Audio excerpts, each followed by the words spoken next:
চট্টগ্রামে দখলে দূষণে ভরাট হয়ে যাওয়া খাল পুনরুদ্ধার ও সংস্কার শুরু করেছে সিটি কর্পোরেশন।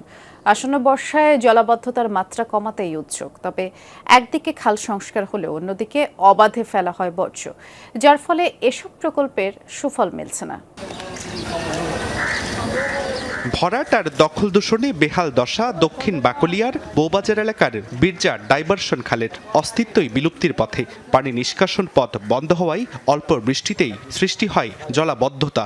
এই খালটা পরিষ্কার তাহলে আমাদের সবার জন্যই ভালো, এলাকাবাসীর জন্য, যারা এখানে খালের আশেপাশে আছে তাদের সবার জন্য মঙ্গল। 5 দিন মিলে একদিন এই সিটি কর্পোরেশনের গাড়ি কাছাড়া নিবে লেগিয়া তাইলে তো এই কাছাড়ি কি করে মানুষ খাল হালায়। খালগুলো সব সময় পরিষ্কার করে না, 2-3 বছরও একবার পরিষ্কার করবার জন্য এখানে কেউ আসে না।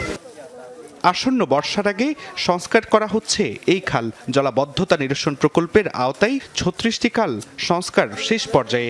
প্রকল্পের বাইরে থাকা খালগুলো পুনরুদ্ধার, পুনঃখনন ও অবৈধ দখল উচ্ছেদ করা হবে বলছে চট্টগ্রাম সিটি কর্পোরেশন। এজন্য ডিপিপি প্রণয়নের কাজ চলছে।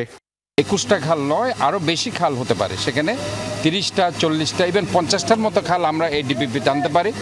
যে খালগুলো আলটিমেটলি আমরা যদি একটা সংস্কার করি তাহলে হয়তো বা চট্টগ্রামের জলাবদ্ধতাকে আমরা ইনশাল্লাহ একদম শূন্যতে নিয়ে আসতে পারবো।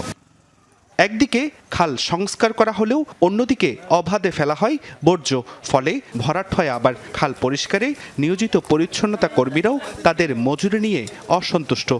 আমরা বেতন নিচ্ছি 1000 টাকা, আমরা 1000 টাকা দিলে আমরা মন দিয়ে কাজ করব। আমরা বেতন দেয় 700 টাকা।